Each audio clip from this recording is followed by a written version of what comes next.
ক্বালাত আমিনা, এই হাদিসখানা এসছে ইমাম আহমদ ইবনে হাম্বল তার মুসনাদের মধ্যে নিয়ে আসছেন, বাইহাকি তার কিতাব দালাইলুন নুবুওয়ার মধ্যে নিয়ে আসছেন, আর ওয়াফার মধ্যে ইবনুল জাওজি নিয়ে আসছেন, আরও অনেক কিতাবের মধ্যে আসছে। আপনারা শুনছেন, কিন্তু আমি এই কথা বলার উদ্দেশ্য হচ্ছে, এখন দেখলেন যেমন আমাদের এই হুজুর যখন ওয়াজে ছিলেন, এটা মুখস্থ কিছু কথা কইলিস, বুঝেন নাই কথাটা? লোকজন তো এরকমই মনে করে। আমি কিতাব থেকে দেখে বলছি যে আপনাদেরও বিশ্বাস হবে, নাম বললাম, খুঁজে দেখতে পারেন, নেটে তো সমস্ত বই পাওয়া যায়। যে আমেনা বলতেছেন, লাকাদ রাআইতু লাইলাতা ওয়াদা রাসূলুল্লাহ নূরান আদাআত লাহু কুসুর আশ-শাম হাত্তা রাআইতুহা, যে আমি দেখেছি আমার সন্তানকে জন্ম দেওয়ার সময় এমন আলো যেটার দ্বারা সিরিয়ার প্রাসাদের প্রাসাদগুলো আলোকিত হয়ে গেছে, এমনকি আমি এই জায়গা থেকে ওটা দেখে ফেলেছি। সুবহানাল্লাহ। তাহলে এটা আমেনা বলছেন। আমেনা কিছু দেখছেন কিনা এই কথাটা নিশ্চিত করবেন কিভাবে? বলে এই কথাটা আল্লাহ রাসূল নিজে নিশ্চিত করছেন। আমি হচ্ছি দাওয়াতু আবি ইব্রাহিম ওয়া বিশারাতু ঈসা ওয়া রুইয়া উম্মি আল্লাতী রাআত হিনা ওয়াদাআতনি। সুবহানাল্লাহ।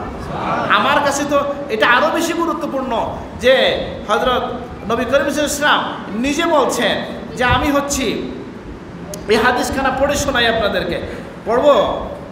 হাদিস হচ্ছে, অনেক জায়গায় আসছে এবং এটা হাসান সুরের হাদিস, সকল মুহাদ্দিস একমত, এটা নিয়ে কোনো ইখতিলাফ নেই। এই হাদিস নিয়ে আনিল ইরবাদ ইবনে সারিয়া ক্বালা ক্বালা রাসূলুল্লাহ সাল্লাল্লাহু আলাইহি ওয়াসাল্লাম, রাসূলুল্লাহ সাল্লাল্লাহু আলাইহি ওয়াসাল্লাম ফরমায়েছেন, ইন্নী ইনদাল্লাহি লাখাতামুন নাবিয়্যিন ওয়া ইন্না আদামা মুনজাদিলুন ফি থিনাতিহি, আমি আল্লাহর কাছে খাতামুন নাবিয়্যিন হিসাবে লিপিবদ্ধ ছিলাম, আল্লাহর কাছে গণ্য হতাম তখন থেকে খাতামুন নবিয়্যিন। ওয়া ইন্না আদামা লামুনজাদিলুন ফি থিনাতিহি, আদম ছিলেন তার মাটিতে। সুবহানাল্লাহ। মানে কি? মাটি পানি অন্য জায়গায় আসছে, বাইনাল মা এইভাবে আসছে, কোনো দুর্বল বর্ণ আছে, সবল বর্ণ আছে। এখানে বলা হচ্ছে, উদ্দেশ্য হচ্ছে আদম সৃষ্টির আগে আমি নবী। ওয়া সাউখবিরুকুম বিআউয়ালি যালিক, তার আগের বিষয়টা আমি তোমাদেরকে বর্ণনা করছি। তাহলে বোঝা গেল নবী তার বর্ণনা, দুনিয়ায় আসার বর্ণনা, তিনি কেন আসলেন, কি তার প্রেক্ষাপট নবী নিজে বর্ণনা করতেছেন। নবী বলছেন, আনা দাওয়াতু আবি ইব্রাহিম, আমি আমার বাবা ইব্রাহিমের দুয়ার ফসল। সুবহানাল্লাহ। এটা অনেক জায়গায় আমি নিজেই বলছি, মুখস্থ বলছি, এখন দেখে বলতেছি। কি বলছেন? যে নবী ইব্রাহিম দোয়া করছেন, আয়াত ভুল হইলে আমাকে বলবেন। রব্বানা ওয়াবাস ফীহিম রাসূলাম ইয়াতলু মিনহুম ইয়াতলু আলাইহিম আয়াতিকা ওয়া ইউআল্লিমুহুমুল কিতাবা ওয়াল হিকমাতা ওয়া ইউযাক্কিহিম, আল্লাহ এমন একজন নবী পাঠাও যে নবী তাদের মধ্য থেকে আসবেন আর তাদেরকে কি করবেন? তেলাওয়াতে কোরআন শিখাবেন। বলেন কি শিখাবেন? ইয়াতলু আলাইহিম আয়াতিকা, তোমার আয়াত তেলাওয়াত করে শোনাবেন। ওয়া ইউআল্লিমুহুমুল কিতাব, তাফসীর শিখাবেন। ওয়াল হিকমা, শরীয়তের জ্ঞান শিখাবেন। ওয়া ইউযাক্কিহিম, আর তাদেরকে অন্তরাত্মাকে তাজকিয়া করবেন। এই চারটা কাজ নিয়ে আমার নবী যেন আসেন, এই দোয়া ইব্রাহিম আলাইহিস সালাম করছেন। আল্লাহর নবী বলেন, আমি হচ্ছি সেই দোয়ার ফসল। সুবহানাল্লাহ। এখন আমি আমার নিজের গান একটু গাই, অনেক জায়গায় বলছি, হুজুরের জানাজায় বলছি, হুজুরের বাড়ি থেকেও বলছি। আমাদের মুহাদ্দিস সাহেব হুজুর, রারাইল মুহাদ্দিস সাহেব হুজুরকে চিনেন কিনা? মহাদেশের একজন শ্রেষ্ঠ হাদিস বিশারদ শাইখুল হাদিস আল্লামা হাবিবুর রহমান রাহিমাহুল্লাহ, উনি সাব কিবলার যত প্রশংসা করছেন, আমার কাছে মনে হয়েছে আমার জীবনে সাবের যত প্রশংসা শুনছি, ওনার কাছ থেকে এই লাইনটাই আমার কাছে, এই লাইনটাই মনে হচ্ছে সবচেয়ে সুন্দর প্রশংসা। উনি বলছেন যে আল্লাহ তাআলা আমাদের সৌভাগ্য, আমাদের পীর ও মুর্শিদকে দেয়া, আল্লাহ তার হাবিবের ওসিলায় হাবিবকে যত দায়িত্ব দিয়েছিলেন সব কিছু দায়িত্ব একটু একটু পালনের তৌফিক দান করছেন। কি কি এটা আমি বলছি না হুজুর বলছেন? আচ্ছা, একটা হচ্ছে তেলাওয়াতে কোরআন। আমরা সাবে তেলাওয়াতে কোরআন শিখাইছেন কিনা? আচ্ছা। ওয়া ইউআল্লিমুহুমুল কিতাব, কোরআনের তাফসীর করছেন কিনা? তাফসীর শুধু লিখেন নাই, আপনারা যারা রমজানে পড়ছেন তারা জানেন উনি 27 রমজান পর্যন্ত প্রত্যেক দিন জোহরের পড়ে। এখনকার যারা কেউ বলতে পারবেন না তাফসীরের একটা ঘন্টা বলা হয় না, এটা তাফসীর কেবে হইল? বলে সাপ তাফসীরে তাবারি সামনে নিয়ে আমরা যখন শিশুকালে ছিলাম, সাপ 1 ঘন্টা 2 ঘন্টা তাফসীর করে শোনাইতেন। আলহামদুলিল্লাহ।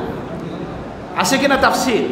ওয়া ইউআল্লিমুহুমুল হিকমা, শরীয়তের জ্ঞান শিখাইবার জন্যই তো উনি শত শত মাদ্রাসা তৈরি করছেন। আলহামদুলিল্লাহ। ওয়া ইউযাক্কিহিম, অন্তরাত্মা পবিত্র করার জন্য যে কাজটা সুফিয়ে কেরাম, তাসাউফের লোকজন, পীর সাহেবরা যে কাজ করেন, এই কাজ তো তিনি আঞ্জাম দিয়েছেন, এটা দৃশ্যমান লাখো কোটি মানুষের মধ্যে। আলহামদুলিল্লাহ। তো এই কথা বলে আমরা কি গৌরব করছি না আল্লাহ শুকরিয়া আদায় করব? আল্লাহ তোমার শুকরিয়া আদায় করি, এমন একজন মানুষের সাক্ষাৎ আমাদের সাথে হয়েছে যার আল্লাহ রসুল থেকে নিয়ে যেমন কোরআনের সনদ আছে, যেমন তাফসীরের সনদ আছে, যেমন হাদিসের সনদ আছে, তেমন তাজকিয়া, তাসাউফ, পিরাকির সনদও আছে। আলহামদুলিল্লাহ।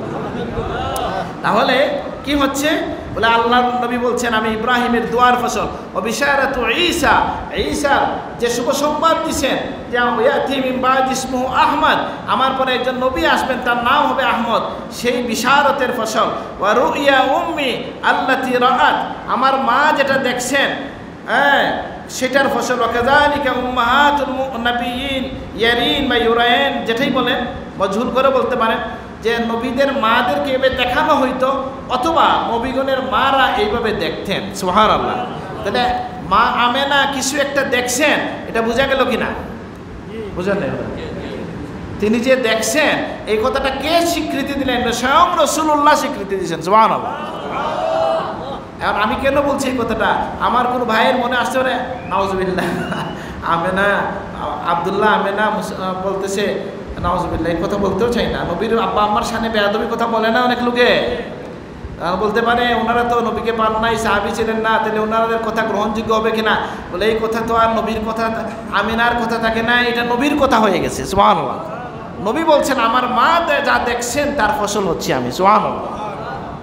নবীজি তার পূর্বপুরুষের পরিচয় দিচ্ছেন, বলতেছেন কি যে খারাজতু মিন নিকাহ ওয়ালা মাখরুজ মিন সিফাহ, আমি বের হয়েছি, আমার পূর্বপুরুষ কেউ বেবিচার করেন নাই, সকলেই বিবাহের মাধ্যমে জন্ম নিছেন।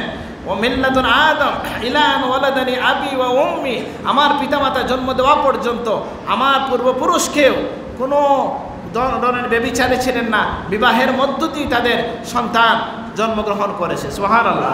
অন্য জায়গায় কোরআন কারীমের আয়াত আসছে, ইবনে আব্বাস এটার তাফসীর করেছেন, ওয়া তাকাল্লুবাকা ফিস সাজিদিন, ইয়া রাসূলুল্লাহ সিজদাকারীদের মধ্য দিয়ে আপনার রূহের আবর্তন হইছে। সুবহানাল্লাহ। ইবনে আব্বাস বলতেছেন এটা কি মিন আসলাবিন নবী ইলা আসলাবিন নবী হাত্তা, মানে রাসূলুল্লাহ নবী থেকে নবী, নবী থেকে নবী হয়ে জন্মগ্রহণ করেছেন। সুবহানাল্লাহ। তাহলে আর কি ওয়ালাম ইউসিবনি মিন সিফাহিল জাহিলিয়া শাই, জাহিলিয়াতের কোনো বিষয় আমাকে স্পর্শ, আমার বংশকে স্পর্শ করে নাই। সুবহানাল্লাহ। জাহিলিয়াতের সবচেয়ে বড় বৈশিষ্ট্য কি ছিল? শিরিক ছিল। কারণ ওই সময়ে হানিফ ছিলেন যারা এক আল্লাহ বিশ্বাস করতেন। অনেক ইমাম সুয়ুতি 5টা বই লিখছেন যে পিতামাতা, নবীজির পিতামাতা নাজি, এই বিষয়ে, যেহেতু আজকে এটা আমাদের বিষয় না, আমরা এটা নিয়ে কথা বলছি না। তাহলে কি বলছেন যে আমেনা আবার বলতেছেন যে এই হাদিসখানা আসছে কোথায়? বাইহাকি তার দালাইলুর মধ্যে নিয়ে আসছেন, হায়সামি তার মাজমাউজ জাওয়াইদের মধ্যে নিয়ে আসছেন। আমেনা বলেন লাম্মা, মানে তাকে যখন স্পর্শ করলো, দরাবাহাল মাখাম, তার যখন জন্ম দেওয়ার সময় আসলো, ফাজাআলতু আনজুরু ইলান নুজুম তাদেলি হাত্তা কুলতু লা তাকাআন্না আলাইয়া, আমি দেখলাম আসমানের ইয়েগুলো তারকারাজি আমার নিকটবর্তী হয়ে যাচ্ছে, আমি মনে করছি এগুলো পড়ে যাবে। সুবহানাল্লাহ। আসমানের কি তারকাগুলো, নুজুম যেগুলো, এগুলো আমার নিকটবর্তী হয়ে আসছে। আমি আল ওয়াফা বি আহওয়ালিল মুস্তাফা বই থেকে পড়ে শোনাচ্ছি। এরপরে বলছেন আব্দুর রহমানের মা আশিফা, নাম হচ্ছে তার আশফা বা শিফা, তিনি বলতেছেন আমি দেখলাম যে আমেনা যখন নবী মুহাম্মদকে জন্ম দিয়েছেন, তাহলে কি হলো যে একটা আওয়াজ শুনলাম আমি, এক কায়েল বলতেছেন রাহিমাকা রব্বুকা, তোমার রব তোমাকে দয়া করুন। সুবহানাল্লাহ। এরপরে লম্বা হাদিস, আমি পুরাটা পড়তে চাই না। তিনি বলতেছেন ফাদাল আলী মা বাইনাল মাশরিক ওয়াল মাগরিব হাত্তা নাযারতু ইলা বাদি কুসুরিশ শাম, এমনকি আমার কাছে স্পষ্ট হয়ে গেল মাশরিক থেকে মাগরিব পর্যন্ত। ওই বর্ণনাকারীও বলেন আমি দেখে ফেলেছি শামের সিরিয়ার প্রাসাদগুলো আমি দেখে ফেলেছি। সুবহানাল্লাহ। উনি হচ্ছেন রাসূলুল্লাহর সাহাবী আব্দুর রহমানের মা, তিনি বলতেছেন। এবং অনেক লম্বা হাদিসের একটা পর্যায়ে তিনি বলেন, ওই লম্বা কাহিনী একটা জায়গায় গিয়ে তিনি বলতেছেন যে এই জন্য আমি অপেক্ষায় ছিলাম যখন ফাকুনতু ফালাম ইয়াজাল আল হাদিস মিন্নি আলা বালিন হাত্তা ইবতাসাহু আল্লাহু রাসূলুহু ফাকুনতু ফি আউয়ালিন নাস ইসলামা। এই জন্যই মানুষের মধ্যে আমি প্রথম ইসলাম গ্রহণ করছি। সুবহানাল্লাহ। নারীদের মধ্যে প্রথম পর্যায়ে যারা ইসলাম কবুল করছেন এর মধ্যে একজন হচ্ছেন আব্দুর রহমানের মা সাফা বা শিফা, তিনি ইসলাম কবুল করছেন। কেন? বলে নবীর জন্মের সময়ের এই কাহিনীর সাথে তিনি সম্পর্কিত, তিনি যুক্ত ছিলেন। আমি এক কথা এগুলা অনেককে বলছি, এমন হাদিস থেকে বলছি যে আপনার নবী যে দুনিয়া সিজদারত অবস্থায় আসছেন, সুবহানাল্লাহ, এই হাদিস শুনেন যে আমেনা কি বলতেছেন যে ওয়ালাদতুহু আলা জাসিয়ান আলা রুকবাতাইহি ইয়ানজুরু ইলা সামা। তিনি দুনিয়ায় এসে প্রথমে আসমানের দিকে তাকাইছেন, মানে কি উর্দু জগতের খবর তিনি নিয়ে আসতেছেন। সুবহানাল্লাহ। এরপরে সুম্মা কাবাদা কাবদাতাম মিনাল আরদে ওয়া হুয়া সাজিদান। রাসূলুল্লাহ সিজদা দিয়ে জমিন থেকে এক মুষ্টি মাটি হাতে নিছেন।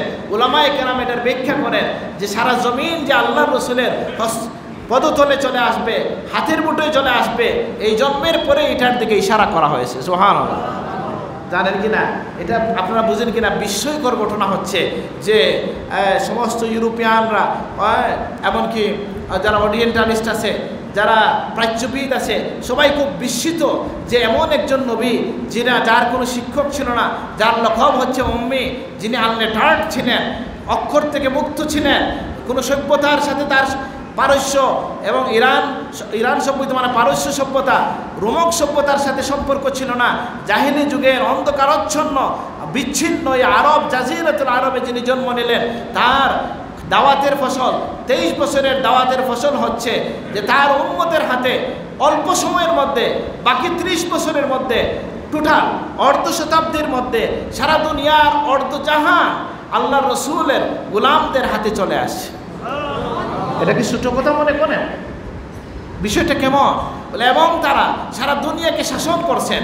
সভ্যতার উদ্ঘাত ছিল মুসলমানরা, সেই আপনার সেটা বাগদাদের কথা বলেন, ইরাকের কথা বলেন, সিরিয়ার কথা বলেন, তারা দুনিয়াব্যাপী ছড়াইয়া পড়ছেন। রাসূলুল্লাহর হাতের তলায় সারাটা দুনিয়া যে চলে আসবে, জন্মের পরেই তিনি ওরা বুঝিয়ে দিয়েছেন। এটাও আমি লম্বা করে বলতে চাই না, এই ঘটনা তো হুজুরদের মুখে আপনারা শুনছেন, কিন্তু আমি হাদিসের কিতাব থেকে বলছি। হ্যাঁ, অনেক রেফারেন্স দিয়ে যে ইহুদি যে এসে চিৎকার করে বলছে, ইয়া মাশারা কুরাইশ হাল ওয়ালিদা ফীকুমুল লাইলা মাউলুদ, কেউ কে জন্মগ্রহণ করেছে তোমাদের মধ্যে আজকে রাত্রে? তারা বলছে আমরা জানি না। তখন সে বলছে কি যে এমন একটা এক এক জায়গায় এক এক বর্ণনা আসছে। সে বলল কি যে আজকে লম্বা কথা বলছে, তারপরে বলছে যখন জানছে যে সন্তান জন্ম নিছে, তখন বলছে জাহাবাতিন নবুওয়া মিন বানি ইসরাইল, বনি ইসরাইল থেকে নবুয়ত চলে গেল।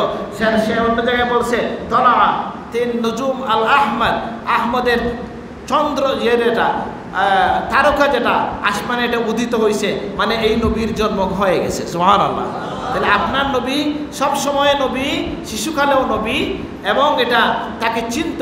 তিনি যখন কিশোর ছিলেন, ওই স্বামী যখন তিনি তার চাচা তাকে নিয়ে গেছেন, প্রথমে নিয়ে যেতে চান নাই, কিন্তু যখন তিনি বলছেন যে আমি যেতে চাই, বা নবীজির চোখে পানি দেখে ওই যে বের হইলে বাচ্চারা যেতে চায় যেভাবে, নবীকে সাথে নিয়ে গেছেন। ওই বুহায়রা রাহেব যে কখনো তাদেরকে কদর করে নাই, সেই তাদেরকে আহ্বান করছে যে আসো, আপনারা আমার কাছে দাওয়াত কবুল করেন, সবাই আসবেন। সবাই আসার পরে জিজ্ঞেস করছে সবাইকে আসছেন? বলে জি আসছি। বলে কেউ বাকি নাই? বলে না কেউ বাকি নাই। বলে কেউ একজন বাকি আছে? বলে একটা বাচ্চা রেখে আসছি। বলে বাচ্চাকে আনতে হবে কেন? বলে আসার পরে সে বলছে যে শোনো, আমি জানি কোনো নবী ছাড়া আসমানের মেঘমালা কাউকে ছায়া দেয় না। আমি দেখেছি তোমাদের এই কাফেলাকে মেঘমালা ছায়া দিয়ে আসতেছে। সুবহানাল্লাহ। আর আমি দেখেছি এই কাফেলা এখানে যখন ছিল, এখানকার এই গাছটা, বলা হয় এই গাছটা নাকি এখনো আছে ইয়ামানে, ওই গাছটা ঝুঁকে পড়েছে এই কাফেলার দিকে। আমি বুঝতে পারছি এর মধ্যে কেউ নবী আছেন। এই বাচ্চাকে আনার পরে জিজ্ঞেস করলেন এর নাম কি? যখন মোহাম্মদ বলা হলো, তিনি একটা মন্তব্য করলেন, জিজ্ঞেস করলেন আপনার কি হয়? আবু তালিব বললেন আমার ছেলে। উনি বললেন না, এই ছেলের তো বাবা বেঁচে থাকার কথা না, মানে আমাদের কিতাবে লেখা আছে এই ছেলের বাবা বেঁচে। বলে ঠিকই বলছেন, আমার ভাইয়ের সন্তান, আমি মায়া করে আমার ছেলে বলি। সুবহানাল্লাহ। তারপরে বলছে আমাকে একটু দেখা। যখন সে পিঠের মধ্যে আমি এই হাদিসগুলো পড়তে গেলে সময় যাবে, যে সংক্ষেপ করে বলছি। যখন সে মোহরে নবুয়ত দেখেছে তখন সে বলছে আখেরি জামানার নবী হচ্ছেন উনি, তুমি ওনাকে নিয়ে সিরিয়ায় যাবা না, ফিরে যাও, ইহুদিরা পাইলে তাকে হত্যা করে ফেলবে। সুবহানাল্লাহ। আপনার রসুলকে আগের যুগের আহলে কিতাব যারা তাদের সন্তানকে যেমন চিনত তার চেয়ে বেশি বা সেইভাবে রসুল্লাহকে তারা চিনত। সুবহানাল্লাহ। এইসব আলোচনা দিয়া লাভ আছে নাকি? কিছু কিতা লাভ হোক, কিতা লাভ? আমি চা খাই, আপনারা বলেন তো কি লাভ? হ্যাঁ, ইমান আমাদের মাযহাবে তোমার ইমান বাড়ে না, মানে ইমানের নূর বাড়বে। বলেন কি বাড়বে? ইমানের নূর বাড়বে। ইমান তো বাসির নাকি, এটা ভাগ হয় না, কিন্তু আমাদের চেতনা বাড়বে, মহব্বত বাড়বে নাকি। সুতরাং এই কথা বলা উচিত না যে লাভ কি, বলে লাভ আছে, মায়া বাড়ে মান আলোচনা শুনলে। আর মায়ার জনের বিস্তারিত জানার আগ্রহ মানুষের এটা স্বভাবজাত নাকি। যদি এটা বলা লজ্জার হইতো, বলা উচিত না হইতো, তাহলে আমি জিজ্ঞেস করি কই কিতাবের মধ্যে কেন লেখা? এটা কি পড়ার জন্য না লুকায় রাখার জন্য? পড়ার জন্যই তো লেখা। তো যাই হোক, আমি আর এদিকে বেশি লম্বা কথা বলতে চাই না। একই কথা বিভিন্নবার এখানে এসেছে। হ্যাঁ, আমি আর এদিকে যাচ্ছি না। অন্য বর্ণনা এসছে নবী সাল্লাল্লাহু আলাইহি সাল্লাম জন্মগ্রহণ করেছেন, ওলিদা রাসূলুল্লাহ। হ্যাঁ, রাসূলুল্লাহ সাল্লাল্লাহু আলাইহি ওয়াসাল্লামের কথা বলা হয়েছে যে তিনি মাখহুলান মাখতুনান মাসরুরা। এই সমস্ত হাদিস নিয়ে কিন্তু ভিন্ন মত আছে, কিন্তু বহু জায়গায় এগুলা কথাগুলো বর্ণিত হয়েছে। আব্দুল মুত্তালিব তার নাতি যে বিশেষ বৈশিষ্ট্যপূর্ণ হবেন, এটা তিনি প্রথম আলামতই পাইছেন খতনাকৃত হিসেবে জন্ম নেওয়ার কারণে। সুবহানাল্লাহ। লম্বা বিষয়। তাহলে আপনার নবী দুনিয়া এসেছেন, সিজদা দিয়েছেন, মুখের মধ্যে তাসবিহ ছিল, তিনি এক আল্লাহর দিকে ইশারা করেছেন, দুনিয়া তার করতলে চলে আসবে সেদিকে তিনি ইশারা করেছেন, চোখে সুরমা দেওয়া, খতনাকৃত নবী কর্তৃত অবস্থায় দুনিয়া এসেছেন। সুবহানাল্লাহ। সুতরাং সেই রাসূলকে পেয়ে আমরা ধন্য, আমরা আল্লাহর শুকরিয়া আদায় করছি, আলহামদুলিল্লাহ। আর আমি বলছিলাম যে আমরা যেন প্রিয় নবী সাল্লাল্লাহু আলাইহি ওয়াসাল্লামের শান বলার ক্ষেত্রে আমরা জেনে রাখি যে আল্লাহ আমার নবীকে যে শান দিয়েছেন, শুধু কোরআন কারীম থেকে যদি আমি বলে বেড়াই তাহলে শেষ হবে না। শেষ হবে? শুধু নবীর শান কোরআন কারীমে যদি বলি আমরা, কতটা আয়াত আপনি বলবেন? শত শত আয়াত। তো বরং পুরা কোরআনটাই হচ্ছে যেটা লিপিবদ্ধ কোরআন, এটা বাস্তব নমুনা হচ্ছে মুহাম্মদুর রাসূলুল্লাহ সাল্লাল্লাহু আলাইহি সাল্লাম। কানা খুলুকুহু আল কোরআন। কোরআনই হচ্ছে তার চরিত্র বৈশিষ্ট্য। সুবহানাল্লাহ। এই জন্য আমি এটা স্মরণ করিয়ে দিতে চাই যে জেনে রাখবেন যে কথাগুলো বারজিনজি শরীফে আসছে, আমাদের মিলাদ শরীফের সময় পড়া হয়। এই কথাগুলো আবু নুআইম তার কিতাবের মধ্যে, ইবনে কাসির তার তাফসিরের মধ্যে, সকল বেদায়া নেহায়ের মধ্যে এই সমস্ত ঘটনাগুলো লিপিবদ্ধ আছে। আল্লাহ নবীর দুনিয়া আসার সময় দুনিয়ার অবস্থাটা কেমন হয়েছিল, এমন কোনো বাদশা ছিল না। ইবনে কাসিরের মধ্যে ইবনে কাসির লিখছেন দুনিয়ার যত বাদশা ছিল সকল বাদশার কুরসি, যেটা আসন, যেটা এটা কি বলবেন, সিংহাসন মাটির মধ্যে পড়ে গেছে। সুবহানাল্লাহ। দুনিয়ার যত মূর্তি ছিল সকলে সিজদার মধ্যে পড়ে গেছে। সুবহানাল্লাহ। 1000 বছর থেকে প্রজ্বলিত অগ্নিকুণ্ড ধপ করে নিভে গেছে। সুবহানাল্লাহ। তাহলে কি বোঝা গেল যে দুনিয়ায় আমার নবী আসার কারণে একটা বিশাল পরিবর্তন হয়ে গেছে। নবীর কারণে দুনিয়া পরিবর্তন হয়েছে, আল্লাহর আইন পরিবর্তিত হয়ে গেছে। সুবহানাল্লাহ। নবীর চেহারার কারণে কিবলা পরিবর্তিত হয়ে গেছে। সুবহানাল্লাহ। কাদ নারা তাকাল্লুবা ওয়াজহিকা ফিস সামা ফালানুওয়াল্লিয়ান্নাকা কিবলাতান তারদাহা। ইয়া রাসূলুল্লাহ, আপনার চেহারার দিকে তাকায়া আমি কিবলা পরিবর্তন করে দিলাম। সুবহানাল্লাহ। তাহলে আমরা সেই রাসূলকে নিয়ে যখন আলোচনা করব, আমরা অন্য কিছু বিষয়ে আমরা ফজিলতের কথা বললাম, খুশুসিয়তের কথা বললাম। এখন যখন আমলের কথা আসবে তখন কিছু নিতে হবে কি না? আমল দুই ধরনের। একটা হচ্ছে ইবাদতের দিকে যদি আপনি আসেন, বলে আপনার নবীর জীবনের কথা একটু জিজ্ঞেস করেন তো। আল্লাহর নবী যখন হাঁটতেও পারেন না, অক্ষমতা ছিল, শারীরিকভাবে অসুস্থ ছিলেন, আলী রাদিয়াল্লাহু আনহু আব্বাস রাদিয়াল্লাহু আনহু কাঁধে ভর করে, দুইজন মানুষের উপর ভর করে মসজিদে গেছেন। তাইলে নবীর আশিক কেউ মসজিদ ছাড়তে পারে? নামাজ ছাড়তে পারি আমরা? এটার জন্য আমরা খেয়াল রাখি। আমার নবী ইন্তেকালের সময় উম্মতকে নসিহত করছেন, আসসালাত আসসালাত ওয়া মা মালাকাত আইমানুকুম, সালাত সালাত। আর তোমাদের অধীনস্থদের ব্যাপারে, এখন তো আর দাস নাই, মানে যারা আপনার অধীনে কাজ করে তাদের ব্যাপারে আল্লাহর নবী সতর্ক করে গেছেন। প্রিয় নবী সাল্লাল্লাহু আলাইহি ওয়াসাল্লামের মিসওয়াক হচ্ছে জীবনের শেষ কাজ আমার নবীর, জানেন কি না? আয়েশা সিদ্দিকা রাদিয়াল্লাহু আনহা বলেন, আমার সাথে মিসওয়াকটা এখানে না থাকলেও গাড়িতে থাকবে, ওয়াজ করতে হিসাব আছে, নিজের মিসওয়াকের অভ্যাস থাকতে হবে নাকি? কি আসছে? আয়েশা সিদ্দিকা রাদিয়াল্লাহু আনহা বলেন যে আমার ভাই আব্দুর রহমান আসলেন, আর তার হাতে মিসওয়াক ছিল, নবীজি তাকাইছেন। আমি বললাম ইয়া রাসূলুল্লাহ একটু কি মিসওয়াক করবেন? নবীজি ইশারা করছেন, আমি এটাকে নরম করে দিছি। নবী জীবনের শেষ কাজ করছেন, মিসওয়াক করছেন। সুবহানাল্লাহ। তাহলে কি বোঝা গেল? আপনি যে পান খাওয়া, আমার দাদা সাহেব পান খাইতেন না, মানে আমি এটা বলতে তো ভয় পাই। কেন? বলি ঠিক আছে ফুলতলি সাহেব পান খাইতে, ফুলতলি সাহেবের দাঁত কি কোনোদিন ময়লা দেখা গেছে? বলেন, মরিদান আছেন না এখানে কেউ? ময়লা ছিল কোনোদিন? এদিক সেদিকে পান করতো? তাহলে আপনি একটা নেবেন আর একটা কেন নেবেন না? বুঝেন না তারা? আপনি পান খাবেন ঠিক আছে, দাঁত মিসওয়াক করবেন না? সুন্নতুল উলামা যদি হয় পান খাওয়া, তো সুন্নতুল নবী হচ্ছে মিসওয়াক করা, ঠিক আছে না? আর খারাপভাবে নিয়েন না, আমি নিজেও পান খাই, অসুবিধা নাই, কিন্তু মিসওয়াকটাকে যেন আমরা ধারণ করতে পারি। আল্লাহ তুমি তৌফিক দান করো। এই হাদিস আমি নতুনভাবে বলছি, একবার মিসওয়াকের সাথে বর্ণনার মধ্যে দৌফ আছে অনেকে বলেন, কিন্তু তারপরে এটা বহু সংখ্যক সূত্রে বর্ণিত আছে যে মিসওয়াকের সাথে নামাজ পড়লে সওয়াব 70 গুণ বেড়ে যায়। সুবহানাল্লাহ। তাহলে আমরা একই সাথে আমার শৌখিনীয় হয়ে গেল, আপনার পরিষ্কার পরিচ্ছন্নতার উপর আমল হয়ে গেল। আল্লাহ আমাদেরকে তৌফিক দান করুন, আমিন। আমি জিজ্ঞেস করছি যে আমার নবীর থেকে আমরা যে আলো গ্রহণ করব, সেই আলো যেমন মহব্বতের আলো আছে, আমলের আলো আছে, সেটাও যেন আমরা নিতে পারি। রহমের আলো আছে, সেটাও যেন আমরা নিতে পারি। ওয়া ইন্নাকা লাআলা খুলুকিন আযীম, হে নবী আপনি সুমহান চরিত্রের উপর অধিষ্ঠিত। আমি অনেক জায়গায় বলছি, আবারও বলছি, আলী রাদিয়াল্লাহু কাছে একজন করে এসে উনি তাকে বলেন, একসময় আলীর কাছে এসে একজন প্রশ্ন করেছিল, আপনি সংক্ষেপে নবীজির কথা আমাকে একটু বলেন, নবীর জীবনটা সংক্ষেপে একটু বলে দেন। তিনি বলছেন, তার আগে তুমি দুনিয়া সম্পর্কে আমাকে সংক্ষেপে একটু বলো, সারা দুনিয়ার একটা বর্ণনা দাও। তিনি বললেন, এটা কীভাবে সম্ভব? দুনিয়ার সব কিছু সংক্ষেপে কীভাবে বলবো? বলা কি যায়? অনেক কিছু তো। তিনি বললেন, তুমি যেটাকে অসম্ভব বলছো, আল্লাহ এটাকে কালিল, অল্প বলছেন। আল্লাহ বলছেন, কুল মাতাউদ দুনিয়া কালিল, দুনিয়া হচ্ছে খুবই অল্প। আর আমাকে তুমি সংক্ষেপে যেটা বলতেছো, আল্লাহ এটাকে বলতেছেন ওয়া ইন্নাকা লাআলা খুলুকিন আযীম, আমার নবীর চরিত্রকে আল্লাহ বলতেছেন আযীম, মহান। সুবহানাল্লাহ। আমার কাছে তুমি যেটা সংক্ষেপে জানতে চাও, আল্লাহ এটাকে ছোট বলছেন না বড় বলছেন? আর আমার কাছে তুমি দুনিয়াকে বলতেছো বড়, বেশি। আল্লাহ বলছেন কুল মাতাউদ দুনিয়া কালিল, অল্প। সুতরাং আমার নবীর মহান জীবন, যেভাবে যে মহান চরিত্র, সেই মহানবীর মহান উম্মত যারা, আমরা যেন সেই চরিত্র গ্রহণ করতে পারি। আল্লাহ তুমি তৌফিক দান করো। আমি একটু মিলাইয়ে দেখি আমার সাথে আল্লাহ নবীর আখলাকের মিল হয় কি না। মিল বলতে কি, আপনি কি এই মাকামে যেতে পারবেন না, কিন্তু নবীকে তো পাঠানো হয়েছে অনুসরণ করার জন্য। তা আপনার নবীকে আল্লাহ বৈশিষ্ট্য বলতেছেন যে হে নবী আপনার দিলটা খুব নরম, কলবের বর্ণনা দিচ্ছেন, ওয়ালাউ কুনতা ফাজ্জান গালিজাল কলবি লামফাদ্দু মিন হাওলিক, ইয়া রাসূলুল্লাহ আপনার অন্তরটা অনেক নরম, যদি এটা শক্ত হইতো এত মানুষ আপনার কাছে আসতো না। সুবহানাল্লাহ। তাহলে দুনিয়ায় আপনি বলেন, আমরা যারা আসি, আমাদের সমাজে হইল এই বেটা কিন্তু অনেক বড়, বেটাটা এখানে বলে রাগ বেশি।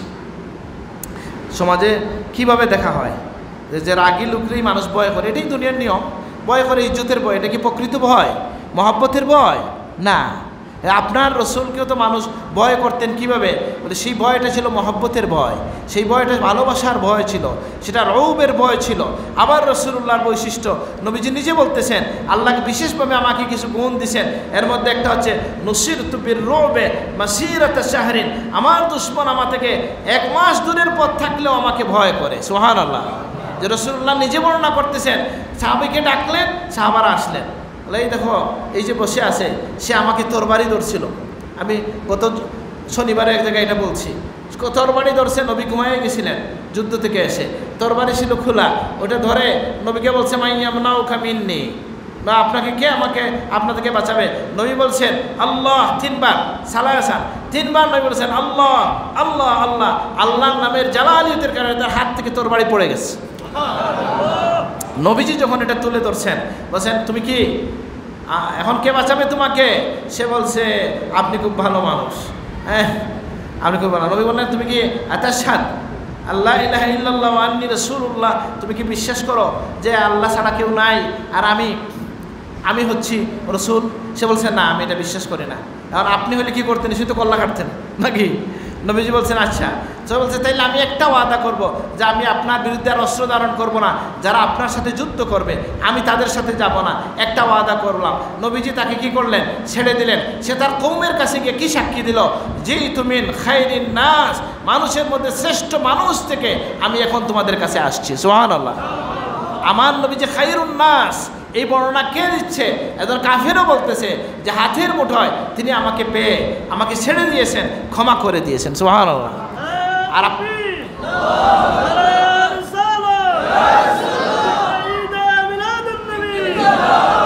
তাহলে আমরা এখান থেকে কি নিলাম?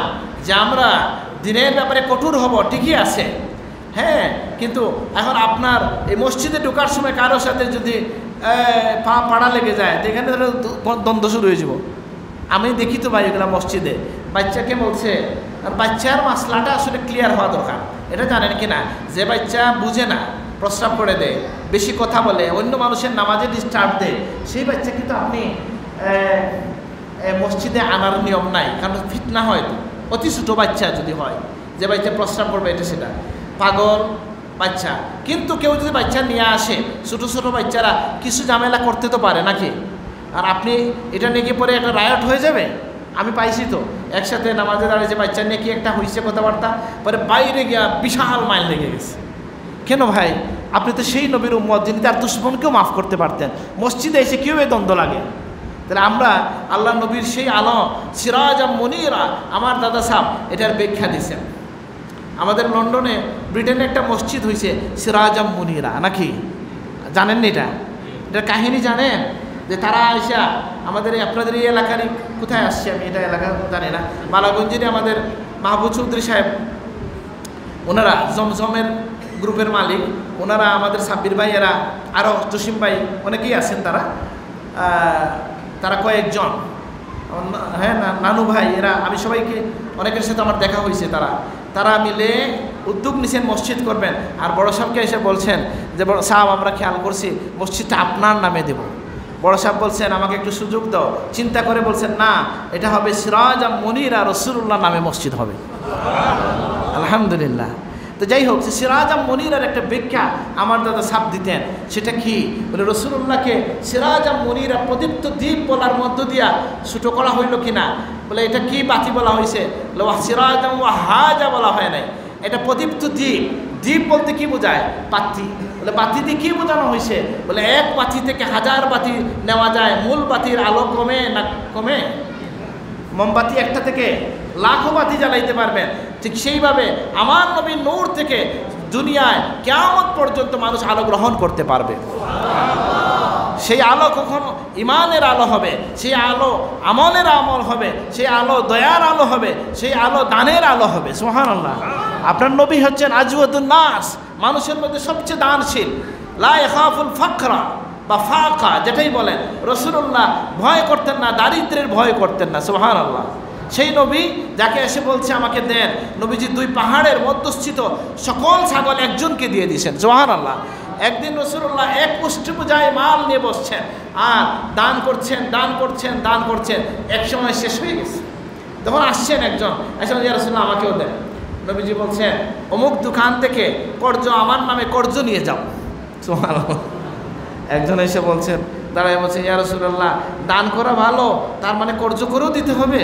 মানে ওনার কষ্ট আছে, উম্মত তো আর বেয়াদবি করবেন না, উনি দয়ার মানে মায়ার কারণে বলছেন ইয়া রাসূলুল্লাহ কত দিবেন, এখন কর্জ করেও দিবেন? তখন আরেকজন দাঁড়ায় বলছেন ইয়া রাসূলুল্লাহ আপনি দিতে থাকেন, আল্লাহ আপনার আল্লাহর সম্পদের কমতি নাই, আল্লাহর খাজানার কমতি নাই। আল্লাহ বলছেন বিহা কাজা উমিরতু, তুমি যেভাবে বলছো আমাকে এভাবেই আদেশ করা হয়েছে। সুবহানাল্লাহ।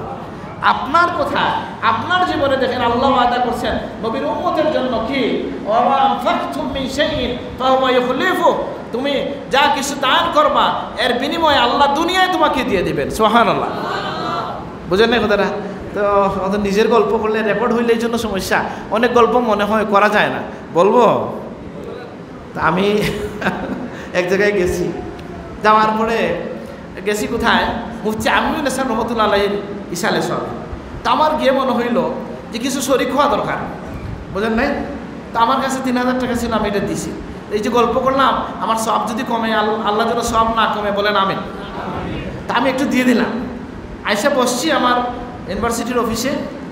তো আমার chairman sir doctor Zubair sir, Zubair Mohammad Hasan sir, উনি বলছেন এখানে একটা স্বাক্ষর দাও। বুঝেন কথাটা? এখানে একটা স্বাক্ষর দাও। জি স্যার, স্বাক্ষর দিচ্ছি। একটা খাম দিয়েছেন, খাম বের করে দেখি 3000 টাকা। বুঝলেন এই কথাটা? কারণ আল্লাহ যে বলছেন ওমা আনফাকতুম মিন শাইইন ফাহুয়া ইউখলিফু, তোমরা যেটা খরচ করবা আমি বদলা দিয়ে দিব। সুবহানাল্লাহ। এখন আরেকজন ছিলেন এখানে, উনি বলছেন না তোমার এই কথা হয় নাই, আল্লাহ তো বলছেন 1 এ 10, তো 30 পাওয়া উচিত ছিল। আমি বললাম স্যার পয়লা 3 পাইছি, আস্তে আস্তে 30ও পাবো ইনশাল্লাহ। নাকি?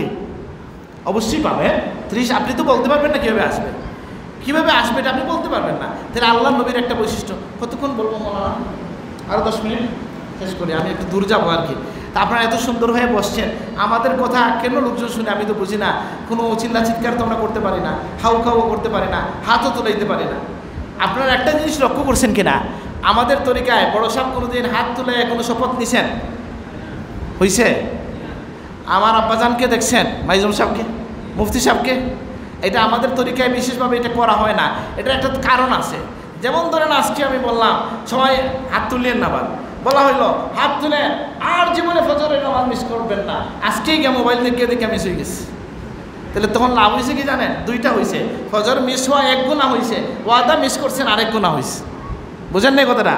এই জন্য শুধু মানে শপথ নিতে হবে এমন না, আমরা হাররুদ্দিন মুমিনদেরকে আমরা উৎসাহিত করি যে ভাই আমরা সেই নবীর উম্মত যে নবীর জীবনে নামাজের ব্যাপারে এত গুরুত্ব যে যখন নবীজি যেতে পারেন নাই তখন উম্মতের জামাতের দিকে নবী তাকাইয়াছিলেন। সুবহানাল্লাহ।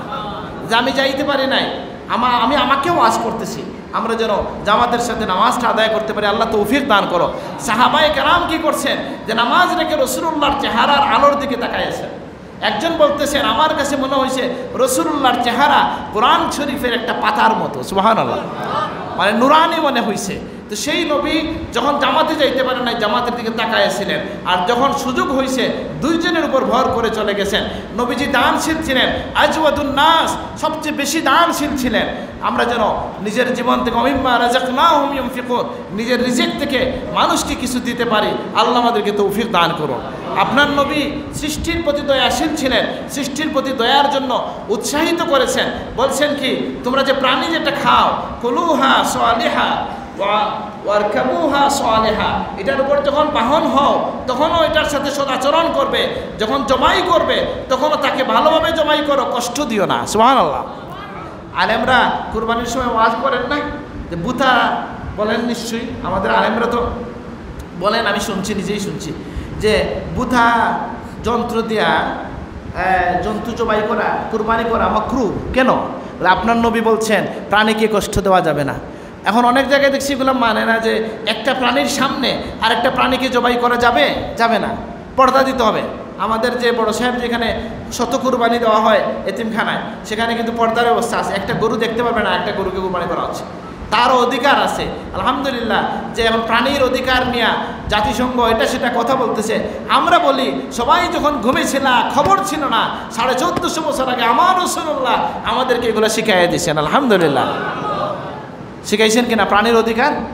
উট যখন রাসূলুল্লাহর কাছে এসে চোখের পানি ফেলছে, মালিককে ডাকছেন আর বলছেন ইত্তাকুল্লাহ, আল্লাহকে ভয় করো। এই সমস্ত বাহাইমের আল উজমা, বা আজমা, এই কথা বলতে পারে না এমন যে প্রাণী আছে, এগুলার ব্যাপারে তোমরা আল্লাহকে ভয় করো। কেন? যে তারা কথা বলতে পারে না, তোমরা তাদের অধিকার দাও। সুবহানাল্লাহ। তাহলে প্রাণীর সাথে আপনার আচরণ কেমন হবে, প্রতিবেশীর সাথে আপনার আচরণ কেমন হবে, দানের ক্ষেত্রে আপনার ভূমিকা কেমন হবে, মানুষের প্রতি দয়ার মন থাকবে, এই সব মিলিয়ে আল্লাহ নবীর পূর্ণ জীবন। তাইলে আমরা বুঝলাম এটা যে মিলাদুন নবী একটা উপলক্ষ, যে উপলক্ষকে কেন্দ্র করে আমরা নবীর পূর্ণ শরীয়ত নিয়ে, দিন নিয়ে, আখলাক নিয়ে কথা বলি।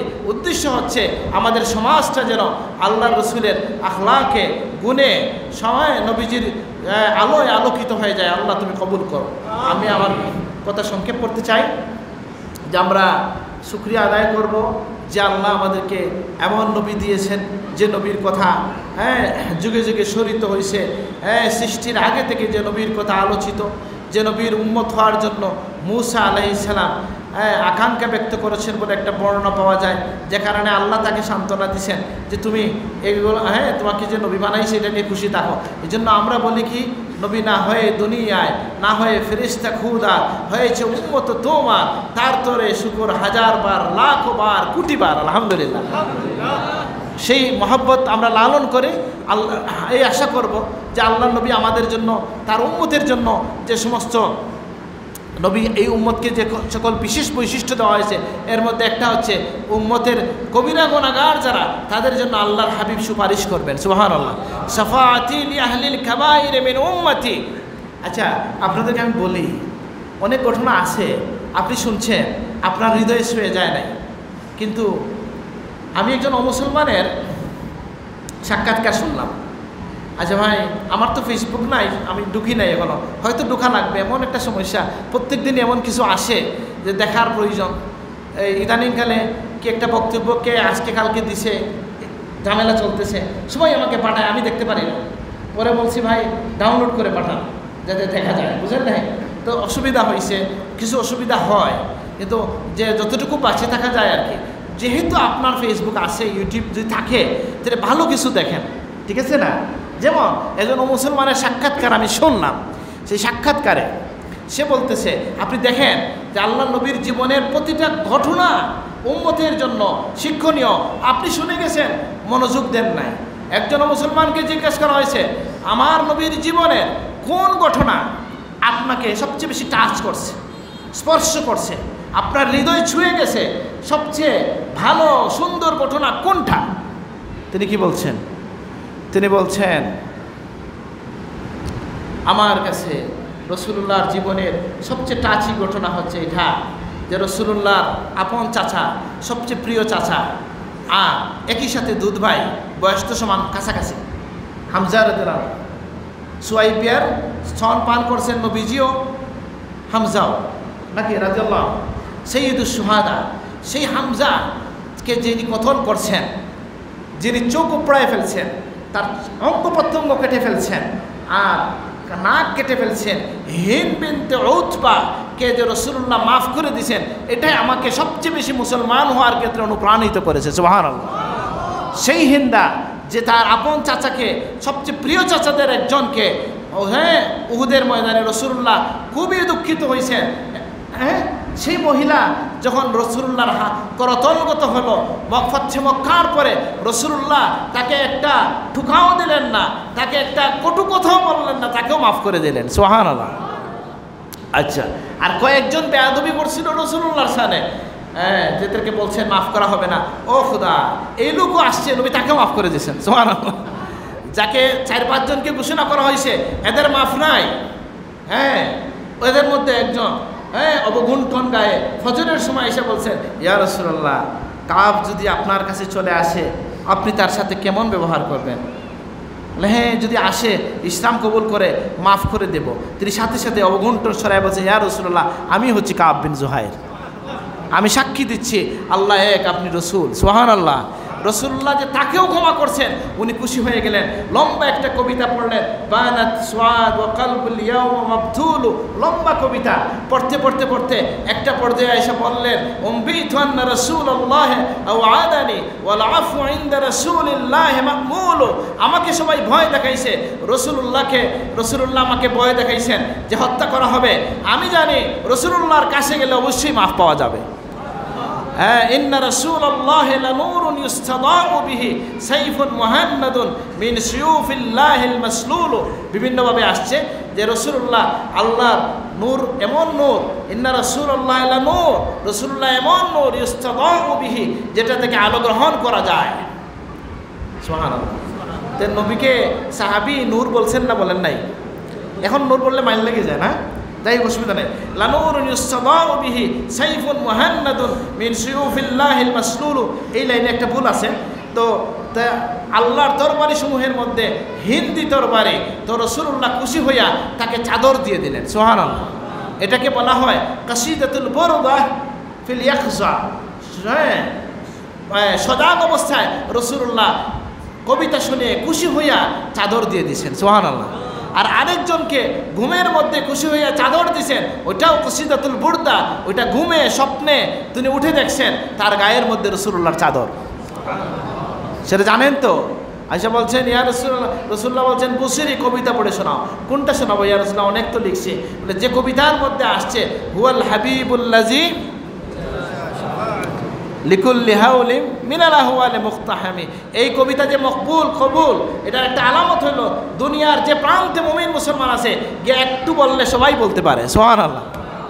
বুঝেন নাই? দলিন জল্লিন যাকেই বলেন, মানে যত ধারা আছে, যত জায়গায় মুসলমান আছে গিয়ে কবিতা বলেন, সবাই এই কবিতা পড়ে, মানে এই রাসূলুল্লাহর কাছে এই কবিতা কবুল হয়ে গেছে। সেই কবিতা পড়ে মানুষ, তিনি যখন বলছেন উম্বিতু আন্না রাসূলুল্লাহ ওয়াদানি, তিনি বলছেন যে কামাবরাত ওয়াসিবাম বিল্লাম সিরাহাতুহু ওয়া আতলাকা তারিবাম মির রিবকাতিল লামামি, ইয়া রাসূলুল্লাহ আপনার হস্তস্পর্শে কত রোগী শিফা পেয়ে গেছে, কত বন্দি মুক্তি পেয়ে গেছে। রাসূলুল্লাহ তার শরীরে হাত বুলাইছেন আর তার প্যারালাইজড রোগ ভালো হয়ে গেছে।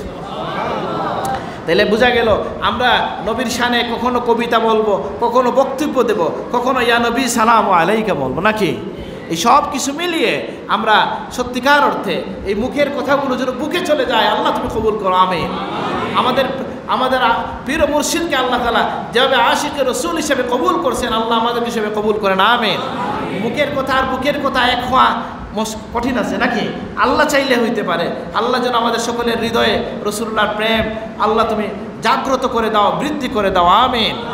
আমার ব্যক্তিগত কথাগুলো তো বলতে পারি না, বললাম না, যারা রেকর্ড করছেন ব্যক্তিগত কথাগুলো কেটে দিয়েন। আমি ছোটোকালে বেশি উপকৃত হয়েছি আমার আব্বা আর আমার চাচা মুফতি সাহেবের কথাবার্তা থেকে। তো মুফতি সাহেব তখন প্রথম ওয়াজ করতে শুরু করছেন। মুফতি সাহেবের যৌবনের কেউ দেখছেন ওনাকে? যারা দেখছে এরা বলতে পারবে, বুঝেন নাই? সেই রকম এখন তো একটু অসুস্থ বা ছিলেন, তো আসছেন। আমি আমার আব্বুর চেয়ারের এখানে দাঁড়ালাম, আর মুফতি সাহেব অন্ধকার, বিদ্যুৎ তো তখন নাই বেশি, ওয়াজ করে আইসা ভাই সাহেবকে বলতেন, আমার ভাইকে, ভাই সাহেব ওখানে গেছিলাম, ওইখানে গেছিলাম, ওই সময় ঝামেলাও বেশি ছিল, রিস্ক ছিল, বুঝেন নাই?